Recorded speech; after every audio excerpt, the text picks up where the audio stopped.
Kathy, it's nice to have you on the show, Money and Markets. You're most welcome. The pleasure is mine. Welcome, viewers. Thank you. Now, we've seen a lot of stories about Uganda's economy not doing well. And indeed, we're actually riding a very, very rough ride, tide, so to speak. In your view, how, maybe before I bias you or go into that particular space, how do you view Uganda's economy at this point in time? I think the challenge is there. It has been felt across the board. The farmers are crying, the businesses are struggling, the banks are not able to lend out more. However, now the question should not be on how long are we going to have it, what can we do differently? Because I believe that every rough tide that we have calls for a different way of executing things. So for me, it's a challenge for businesses to reinvent themselves. What is it that they want to do differently? And the best thing, of course, is to know what your clients want, what your customers want.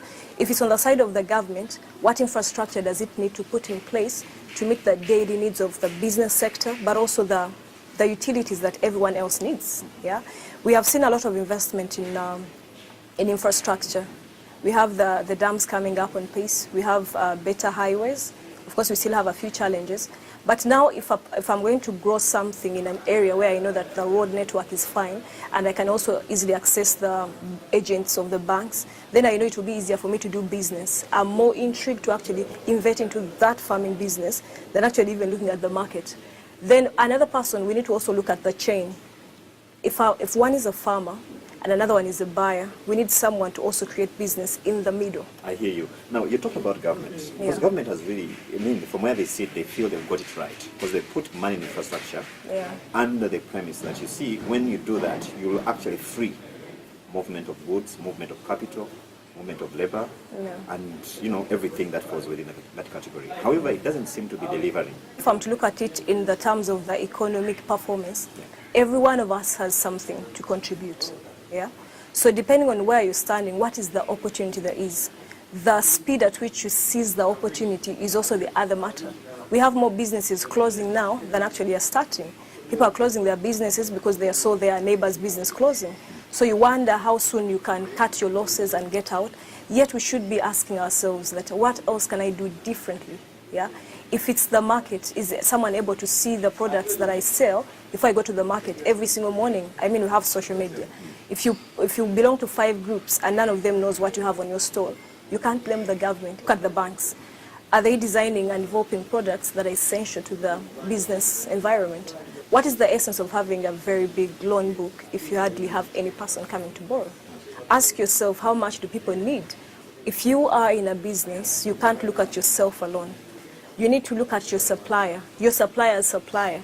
You need to look at your buyer's buyer, in case they are not the retailers. Rather, they are retailers or not the consumers. So the bigger the scope you have, the more you realize that I need to bridge a gap here, I need to bridge a gap here.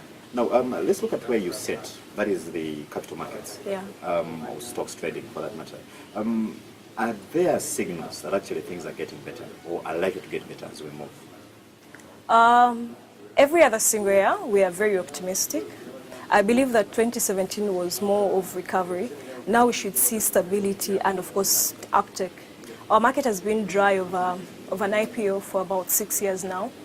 But again, we see that even companies, if they can't really go to the banks to access money, they are now looking at the opportunities. I'm very optimistic about this particular year. Yeah, we have seen trade improve. Last week we saw Umeme coming back onto the floors. Yeah, it is our biggest trader.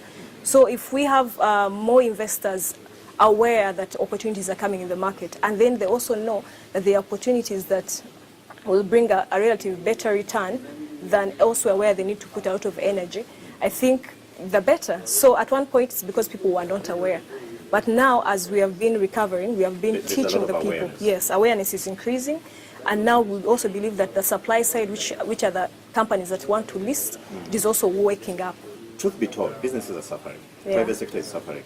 And one of the areas where they've been hit hard is actually access to finance. And here you are, you have an opportunity where someone can mobilize that money and they're not coming through. Why have they been hesitant in the past? Probably that can give us an idea of what needs to be done. The first one is, of course, information asymmetry. People have needs, but they're not aware that there is a solution somewhere. And you cannot blame them entirely. It's also the role of the market intermediaries to go and tell people that, you know what, for this sickness that you have, there is a possible cure here. So if I look at that, gone are the days where the investment advisors like Crested Capital sit back and wait for a company to come and say, we want to list. We also go and talk to the boards, ask for access, so that you can be able to pass on information that they will think about later.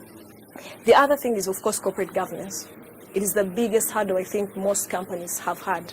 You find that much as the companies want to come to the market, to the public forum, they don't have the right structures, right from the board, the relationship between management and the board and the shareholders. So if corporate governance has been maintained and improved over time, it is easy for you to bring the IPO in the markets. So now there are more pension funds. If you have seen, the collective investment schemes have increased. We have more funds coming into place. We have now more employers creating those employee schemes. So you find that there is a lot of money that is being pulled on the savings side that is waiting for an opportunity to invest. That was not there 10 years ago. It was not as much 5 years ago. What options are there through the stock markets that probably government can, utilize? Or are there any? The government has an opportunity to borrow. But it's of course a known fact that bonds are traded amongst the banks. Yes, they are listed on our market, but they don't trade on the market. So it's an over-the-counter. If we can have that talk around having the bonds eventually coming to the stock exchange, it would give them more visibility. Yeah. Because now if I belong to one bank, I might find it a challenge to even open a CDS account with another bank. Yet if it's on the stock exchange, it is easy. So as equity comes down, you find that the bonds are going up. So that is an opportunity for government to actually come and raise more funds. There is money. The public has money. So you feel we don't have enough vehicles to actually mobilize and get this money out? Yes, there should be. Even infrastructure bonds can come into our market. Maybe city council wants to do maintenance of a road. They can come and issue a bond. Yeah, the legal system is there. There are enough advisors in the market. It's just that now the decision for government agencies to actually take a step to come in the market, I believe that they will be able to raise funds. Thank you, Kathy. It's been nice talking to you. My pleasure. Pleasure.